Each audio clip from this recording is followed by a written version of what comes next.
When you speak of your poverty and lack of education, Mr. Carnegie explained, you are simply directing your mind power to attract these undesirable circumstances, because it is true that whatever your mind feeds upon, your mind attracts to you. Becoming a self-made millionaire is not the important thing.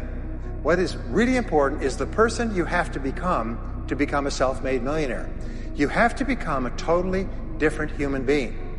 I always say the universe loves gratitude. The more you're grateful for what the good is in your life, the more good you get to be grateful about. When you're working on doing the things you want to do and fulfilling your dream, and things happen, there are times when your energy feels so depleted that you want to give up, that it looks just totally impossible. And I can tell you from my own personal experience, don't give up then. That's when you've got to fall forward, when life is kicking dirt in your face. Don't give up then. That's when most people turn back. Most people will tuck their tails between their legs and they will run in the opposite direction and say, that's all right, life, I don't want this. All right? No, no, no. If you've decided that this is what you want to do, you've got to become courageous to stand up within yourself, to face it and step forward. And ladies and gentlemen, that is what gives your life meaning.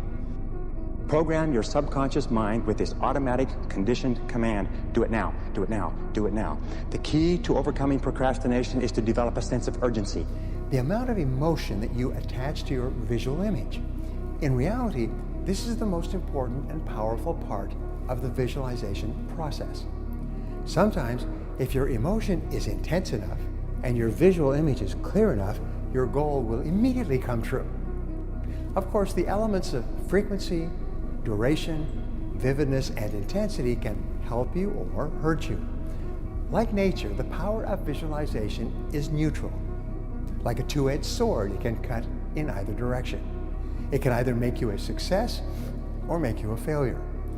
Visualization brings you whatever you vividly and intensely imagine, whether good or bad. Continually feed your mind with clear, exciting, emotional pictures. Remember, your imagination is your preview of life's coming attractions. The law of attraction just basically says this: you attract into your life whatever you focus on the most.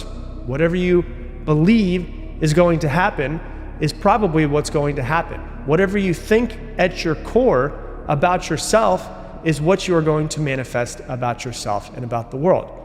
My phone is my vision board. My phone ain't got a picture of no damn dog on it, no sunset, none of that. All of my computers have my vision board on it.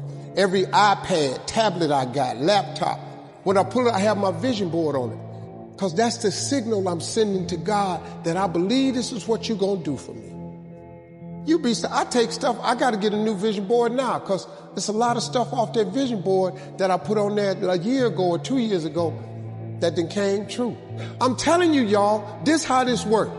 You have not cause you ask not, and write the vision and make it plain. You do them two things starting today. Write your list, read it every morning, every night. 1 year, check it off, you'll be stunned. I dare you to try that. Watch and see what God do. God keep all his promises. One of my favorite quotes is that you should start so small, it's impossible to fail, and then repeat it until it's impossible to stop. This leverages the Zeigarnik effect. Your brain hates unfinished tasks and will naturally want to complete them once you start. Momentum before motivation. Remember, action before enthusiasm. Just take one step forward. One small step. Do the easiest thing you can. Do the simplest thing you can. Do one thing, not everything, just one thing. There's a certain frequency you get through by balancing the left and right hemisphere of the brains and then having the mind and heart coherence, where you get into a certain frequency that then allows you to have more influence over reality. So in the CIA document, what it talked about was how when you were in certain states of consciousness, you had more intention mixed with the elevated emotions that you feel had more influence over the holograms of reality. So if you think about it in the form of an energy field that goes around your body, and if you think about it by creating left, right, brain, and heart coherence by balancing out the hemispheres of the brain and connecting to your heart, it's like that increases the intensity of the thoughts and the energy within your energetic field, which pulls to you different synchronicities, opportunities, and things that are in alignment with that energy. I've had just endless gifts, and they've all been things that I have at some point sat and made myself believe were possible. You wrote a check. Well, I had written the check 4 years before up on Mulholland Drive, in a special place that I have that I kind of look out over there, and I do visualizations, and I used to open my arms. I used to sit up there, you know, and open my arms and imagine a giant funnel of gifts would come right in from the universe. Yes. Honest to God, you could, you know, cut to me there. I'm like, and if nothing else, it made me feel more positive about where I was. I drove down from Mulholland Drive every night, you know, that I went up there, feeling that I was one of the biggest actors in Hollywood. I was doing wonderful work that made people happy. I was, you know, I owned all that. That was it. You know, I guess, you know, what I own, when you think about it, is my faith. Faith in yourself, or your faith in something. Faith in the universe, faith in myself, yeah. So how do you develop this unshakable quality of persistence, which will guarantee your success in life? Nothing can stop you if you don't quit. If you don't quit, then the only alternative is you must succeed, and eventually you must succeed greatly. Well, the great rule, you become what you think about, but you become what you say to yourself. So what you do is you say to yourself these magic words. You say, I never give up. Whatever it is that you would like to attract or manifest into your life, you want to be able to be in a place where you are living from the end as if what you would like to manifest is already there. To make a future dream a present fact, you must assume the feeling of that wish as already being fulfilled.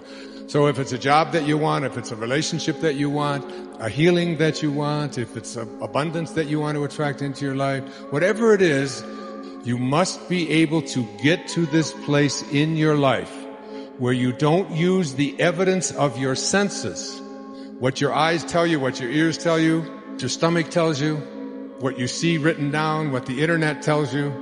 He calls those things which do not exist as though they did. When you don't assume that what you've asked for is on its way, you have doubts and fears. That's the resistance. And because your beliefs create your own reality, if you doubt something occurring, it will slow the process or prevent the thing that you want from occurring. So in Abraham, step 3 is chill out. Step 4 is along the way you're going to experience more contrast, meaning it's not going to materialize exactly the way you expected it to right away. And step 5 is you get so comfortable with the fact that this is an iterative process that when problems show up in your life, you realize they aren't problems at all because a solution is right behind it. And that's where I talk about being in a daily practice and in training your nervous system so that you become an evolved, supreme human being and a master creator. If we knew that the best way to create a future really is to change your state of being, then you would have to manage your attention on that thought and have to say, is this thought actually the truth? And how long am I going to keep thinking this thought? And firing and wiring that circuit in the brain. So there's biology, because now it's an automatic program. It's a belief. Wow. A belief is just a thought you keep thinking over and over again until it becomes subconscious or unconscious. So to change then is become so conscious of that unconscious thought, that unconscious belief, that it wouldn't slip by your awareness, unnoticed and checked. And now the body's in rehab because it's overdosed. It's been on a bad trip. And the body, which has been conditioned to be the mind, is 95% of who we are, right? By the time we're in the middle of our life. The mindset of envy, of jealousy, of competition. When we move and shift into the collaboration mindset and realize that abundance manifests throughout the entire universe, and abundance is unlimited. And we realize this unlimited abundance. So if he's successful, I can be successful on the same level too. If this company's doing this, I can have a company doing the same thing. Gaia's a streaming TV network. I don't wish any ill on them. I want them to do great things. There's room for me. They're paving the way for my company to be a huge streaming TV platform, right? So why am I wishing and hoping the worst on them? I'm just following the trend and not reinventing the wheel, right? So it's this mind, but when if you don't shift into that, it's be like, I gotta beat Gaia. I gotta beat this one. I gotta beat. When you move into that mindset, it's a hindrance, it's dark, and you end up going to battle. Wow. you go to war. But when you move into the frequency of collaboration, how can we work together? How can we become a bundle package together on Amazon Prime? You know, how can I send you some people for your podcast that'll be great people for you to interview, and maybe you might know somebody that might be good for my podcast. When you move into that frequency, everything just flows. Yes. And you grow, and there's less stress, less pressure, and there's no war. If people can make up a mission statement, an ethos in which they want to live by, and every morning you wake up, you hold yourself accountable to that mission, not a company's, your own. Make up your own mission statement. What do you want to be in life? And once you do that, now you can work with somebody to get better. You can work with yourself to get better. But until you know what you want to stand for, you will always just be sitting down. You'll never stand for anything. When you start feeling the emotions of the things that you want in your life or that you would like to create in your life ahead of the actual experience, it's impossible for you to want it. Why could you possibly want it if you feel like it's already happened? Maintain that modified state of being. Get so good at doing it with your eyes closed. Start practicing with your eyes open. And if you can maintain that modified state of mind and body your entire day, you start feeling connected. You start feeling more whole. You start to see those synchronicities, those coincidences, those opportunities start showing up in your life, and you're not going anywhere to get them. They're actually coming to you. Teaching a person how to become so conscious of their unconscious thoughts, so aware of the defaulting habits and behaviors, and to notice when they start feeling different emotions, that you got to catch yourself from going unconscious and returning back to that person, for them to unlearn and relearn, to break the habit of being themselves and reinvent a new self. That in order to achieve something you've never achieved before, you have to become someone you've never been before. And it's a really important insight, is the qualities that you need to develop, qualities on the inside to become a self-made millionaire, are incredible qualities that make you a vastly better person. Not only better in terms of character, determination, discipline, decision-making, strength, and so on, but they make you a far better person. They round out your character in a far better way. So that the real payoff of becoming wealthy is not because you can eat more, because how many more meals can you eat? How many more clothes can you wear? But it's the kind of person that you become, and then the kind of people that you associate, the kind of life that you have. Purpose isn't a lightning bolt. It's a muscle you build by saying yes, showing up, and evolving. So what does that mean? Just because your past has held you back or blocked you or made you feel like you're not worthy enough, neuroplasticity means you can rewire your brain to become who you want to become. Commitment. And we know this because you talked about it a lot. Commitment is really important. There's no success without commitment, without you putting your whole heart into what you're doing, and putting your whole heart into what you're doing for a long time. But if you do, there's no limit on what you can accomplish. You get up in the morning and you make a decision that, by gum, I am going to succeed in this business no matter how long it takes, no matter how many hours a day. And number 7 is courage. And courage, Winston Churchill said, courage is rightly considered the foremost of the virtues, for upon it all others depend. And in courage, what you have is 2 parts. The first part of courage is the courage to begin, to launch, to take a chance, to face failure and rejection, to try something with a very great possibility that you will fail and you'll feel embarrassed and upset and your self-esteem will go down and so on. But the second part of courage is persistence. It's the power to keep going and keep pushing yourself and driving yourself. If you place your attention on your heart, we discovered that there's a very low frequency that you can measure that actually goes up, that's indigenous to what the heart needs in terms of a life force to beat. So where you place your attention is where you place your energy, and all the things you can place your attention on, place it on your heart. Now, slow your breathing down, and if you can slow your breathing down, you can take your body out of that state of readiness. And when you slow your breathing down, you slow your brain waves down, and your body starts to move out of that state of sympathetic arousal. Practice feeling elevated emotions with your heart: kindness, care, love, appreciation, gratitude, and you'll get good at feeling that way if you keep doing it. So then, when a person's in that state, the heart in and of itself, when it's activated like that, gets super organized, it gets coherent, and it sends a signal to the brain. Literally, in the form of information to tell the brain, the survival system to shut down. That the amygdala, literally, the lights go out. It resets the baseline for the trauma in the brain, and the body moves out of survival. And now it wants to create, and the heart informs the brain to get creative, and the brain goes into these beautiful, organized alpha brainwave patterns. And in alpha, we tend to imagine, we tend to create, we tend to dream. So the heart informs the brain, it's time to create. It's all about the mind. Your relationship with your own mind is perhaps the most important one and the biggest driver of how you're going to show up in the world. The more you can become a master of your thoughts, the more that you're going to be able to grow into this self-actualized version of yourself. We all know that if we want to get strong, we go to the gym or we have a movement practice. We understand the relationship between exertion and progression in the physical sense, but we really don't appreciate that that same equation applies in how we relate to our own minds. And so meditation is just one tool of engaging in that process. I think there's many ways in which we can engage with that, but the problem with the mind is it's invisible, and it requires a diligence and a determination and a consistency, to get to a level of mastery before you see any kind of outward progress in terms of like your behavior or the trajectory of your life. Frequency. This refers to the number of times that you visualize a particular goal as achieved of yourself performing in an excellent way in a particular event or circumstance. Repeat a clear mental picture of your very best performance or result, the more rapidly it will appear as part of your reality. Ask yourself, can I be defined by a vision of the future instead of the memories of the past? What do I want in my life? And take the time to answer the question.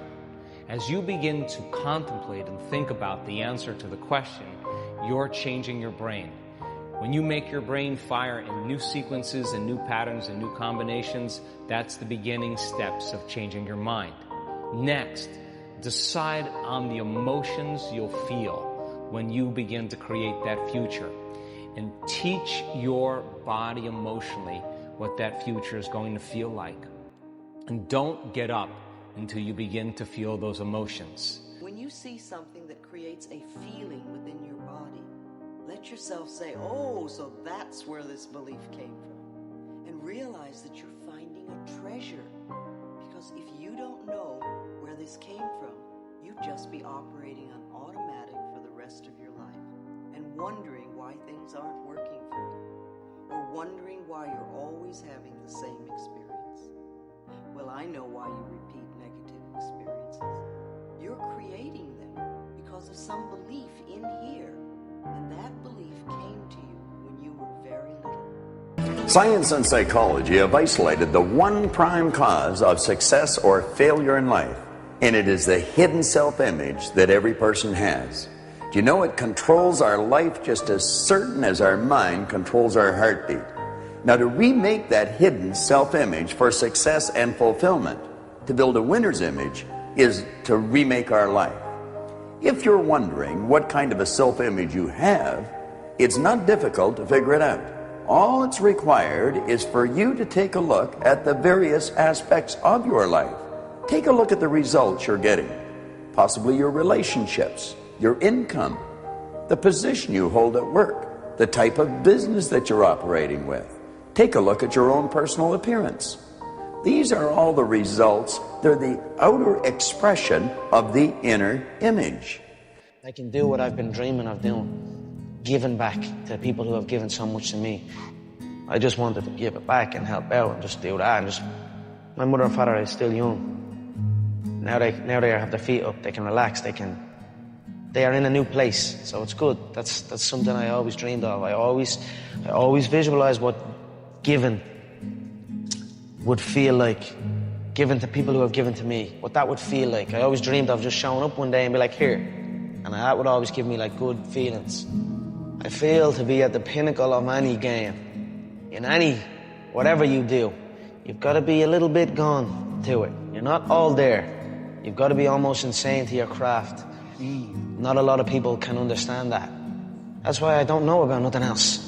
I do not pay attention to nothing else. I think it's important that you put a conscious a conscious effort into appreciating your surroundings, you know what I mean? That's what I do with this place. I absolutely love this city. You know, you need to appreciate your surroundings and be grateful for it, and that's when good things happen, you know what I mean? But to have that bitterness and that negativity, then things start going bad, you know what I mean? So I think the fact that I have them thoughts and the fact that I appreciate everything and I'm grateful for the things around me and the way things are going, that's why it's going so good for me. Then what is it that you want in life?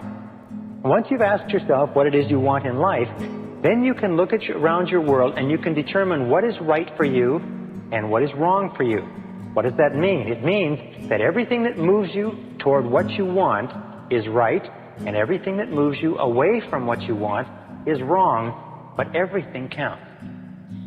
If when you were a kid you dreamt of being an actor, yep, then if you actually try to start doing that, even if it's hard, that was your dream. That was what you feel you were put on this earth to do. You will endure barriers and obstacles and refusals and difficulty and keep going. Whereas for other things, you might not. You know, we know that idea of giving up just before you dig up the gold, right? If you've got magnetic desire, you won't give up. That's where the motivation piece comes in. And all of these are the science behind what contributes to manifesting what you want. Your rabbit. What's your rabbit? So what you focus on each day? What you running after? What you chasing after? You may not apprehend it, but what gets you out of bed without an alarm clock? What gets you going when you don't feel like it? What makes you go get it when everybody say you can't? If you don't know where you want to go, who you want to be, you eventually just float around and you will eventually crash. Most people walk around with no goals, no ambition. They don't know where they're going. It's like a ship with no destination. If you don't know where you're going, you'll never get there. Once you know where you want to go, then you direct your time, your energy, and your attention to the execution and the achievement of that goal. It's all about intention. But most people walk around in life thinking that life is just a big fat lottery. And it's just not that case. Those that live by the lottery of life most likely end up losing. Make up your own mission statement. What do you want to be in life? And once you do that, now you can work with somebody to get better. You can work with yourself to get better. But until you know what you want to stand for, you will always just be sitting down. You'll never stand for anything. The first question people go to is how? And that's the wrong question. How is absolutely the wrong question to start with, because if you've never done it before, what that produces is uncertainty. If you have uncertainty, then you don't execute at the same level. It's like people say knowledge is power. We all know that execution is power. Knowledge is potential power. Execution beats knowledge every day of the week. So my bias is towards action. Even if it's the wrong action, you're going to learn quicker than if you do nothing. But the challenge is people are asking how, and that produces uncertainty. What you got to ask is what and why. Most people are afraid. Most people have been through shit in their life, and you have to really tap in, and you really have to get clear on your why and your driving force, and you have to face your fear. And until you do, you're not going to get what you want in life. And that's what holds most people back. At a burrito, I came back and I'm in the law. When I walk in, I sit down, the doctor comes up and he says, "Oh my, I can't believe these arteries are in that young body." He goes, "Let me ask you a question. I heard your wife's pregnant. I said, "Yeah, I have a son." And he says, "Do you want to be there when he graduates from high school? To be there for that day?" I said, "Yes, sir. Yeah." He goes, "Your wife's pregnant. What do you have?" And I said, "A daughter." This is where you get a dad. He goes, "Would you like to walk her down the aisle on her wedding day, or are you okay that it's some other man?" I went, "What the f is on this scan?" Right? And he goes, "I want to be very clear with you. If you keep going down the road you're going, there'll be some other man with your son at graduation high school, and a stranger's walking your daughter down the aisle that's not even born yet on her wedding day." And I went, boom. And he goes, "But if you do exactly what I tell you to do, you'll be there." And so to this day, brother, there are mornings when I wake up, not every morning, I don't want to go to the gym. I go, Bella's wedding, Bella's wedding, Bella's wedding. So my standards are high because of my big old reasons. Other dudes may miss the gym that day because they're not going to miss their daughter's wedding if they don't go. But I've convinced myself I'm going to get emotional. I've convinced myself I'll miss my daughter's wedding. So I will get my ass out of bed at 4 o'clock in the morning and I will get to that gym because my reasons are bigger, so my standards are. You can have what you want in 5 years. But there's 2 conditions. You have to know what it is, and you have to aim at it. Figure out what you want. Write it down. Figure out what you could do to start moving towards that. Okay. Do that with your family relationships. Do that with your friendships. Do that with your career. Do that with your education. Develop a vision. The first two words of getting out of poverty are my fault. And the thing is it doesn't actually matter if it is your fault. But it is your problem. You have to solve it because no one else will. That allows you to actually do something about it. Until you win, effort always goes unnoticed. Get used to it. No one roots for you until everyone roots for you. That's just how it works. You're going to lose sleep. You'll doubt whether it'll work. You'll stress to make ends meet. You won't finish your to-do list. You'll wonder whether you made the right call and have no way to know for years. This is what hard feels like. Everything worth doing is hard. And the more worth doing it is, the harder it is. The greater the payoff, the greater the hardship. If it's hard, good. It means no one else will do it. More for you. At some point, everything's going to go south on you. Everything's going to go south, and you're going to say, this is it. This is how I end. Now, you can either accept that, or you can get to work. That's all it is. You just begin. You do the math. You solve one problem, then you solve the next one. The bottom line is, no one's coming. No one. No one's coming to push you. No one's coming to tell you to turn the TV off. No one's coming to tell you to get out the door and exercise. Nobody's coming to tell you to apply for that job that you've always dreamt about. Nobody's coming to write the business plan for you. It's up to you. There is no perfect time to start. You gotta start now with changing your life. You gotta do your best work when you're least motivated. So those days you don't want to do it, guess what you gotta do? You gotta suck it the up and do it. Stay hard. I just don't see the point. This idea you have that there's a way to be safe, it's childish and cowardly. It stops you from experiencing anything, including anything good. Once you've already won, people are like, he's amazing, he's so good. But like, that's the time when you need it the least. You always have to be the person who roots for you before everyone else does. And it's usually a single clap in the auditorium for a very long period of time. It is a slow clap that's just you. The difference between should and must is reasons. Reasons come first, answers come second. If you got strong enough reasons, if you got a big enough why, you can figure out how to do anything. Why the don't you want to be in better shape? Why don't you want to be more successful? Maybe you can't find your why because you're lazy. Maybe you can't find your why because you have zero in ambition. Regardless, you need to go out here and find it. If the why is powerful, the how is easy. But if the why isn't strong, if your goals aren't powerful, if the vision isn't clear, the old prophet said, without a vision we die, without a vision we perish, without a dream we're nothing. What's the chance of you making $1 million this year? Give me numbers. And everyone's like 0%, 0%, 0%. 1%, there's always 1%. It's like 5, and that's like the most it'll get to. And I said, okay, I'm gonna give you the most extreme example, but I just wanna see what happens, okay? What's the percentage chance of you making $1 million this year, legally, and if you don't, everyone that you love dies? And everyone's like 100%, 100%, 1,000, 1,000%. I said, what changed? The goal didn't change. The time frame didn't change. Why you're doing it changed.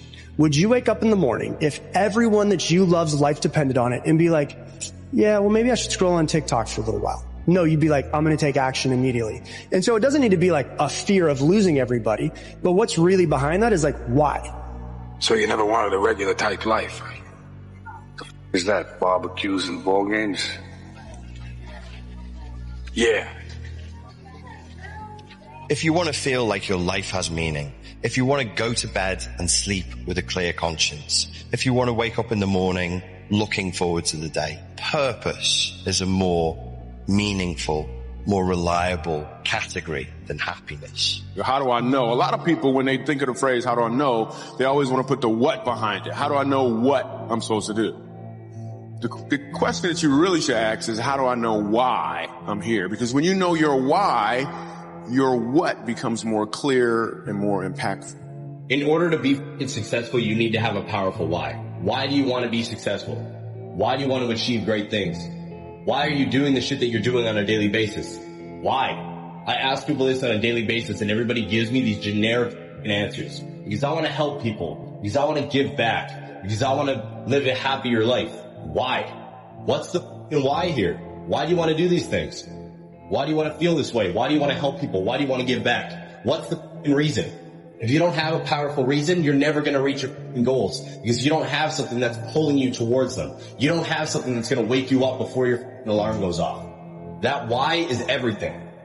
My why is very simple. I want to be remembered forever, and I want to inspire one person a day because I know what it's like to struggle with the drugs and the alcohol and feeling like you're alone in life, having nobody to help you. What's your why? You know, when you're built different than everybody else and you have this desire for more and this desire for achievement and this desire to win, everybody else looks at you like you're, and they'll tell you that too. You know, what's wrong with you? Like, why can't you just relax? Why can't you just do this? Because I'm just not built that way, man. How do I manage all this misery and suffering and futility? It's like, well, I need to figure out what I would have to do in order to make that clearly worthwhile. And so then you have your goal, and then you think, well, I need to move towards that incrementally because I'm kind of useless and can only do so much and maybe not even that. But all I have to do is be a little bit better than my miserable self yesterday. And that'll propel you forward very rapidly. If you don't have a strong enough why, if you don't know your compelling future, if you're not ready to climb through every brick wall, then go upstream and find that desire. Find it so when you're facing, oh my God, the money didn't come through, the bank fell through, the bank called their loan, or whatever you go through in different markets. You're just thinking, I just want to make more money to get the Ferrari. You have a reason for that Ferrari. You have a reason for your success. You have a reason for your future. That's when you say, oh, this failed. Let's try again. That didn't work. Let's try again. And how many times do you have to try again? Who knows? Could be 100, right? It's the people who give up on the 60th one and don't realize that your 61st time of getting past that failure was your next level. Well, the purpose is you. We forget that. Every day I wake up and I don't want to do some shit. I'm like, okay, man, do you want to be a today? Do you want to feel like a little, do you want to walk around all day knowing that you could, but you didn't? The main purpose in life is you. So if you wake up in the morning and you don't want to do something, you don't care enough about yourself. And that's what you need to really research is, man, why am I not doing this for myself? Because that is the number one purpose in life, is to better oneself.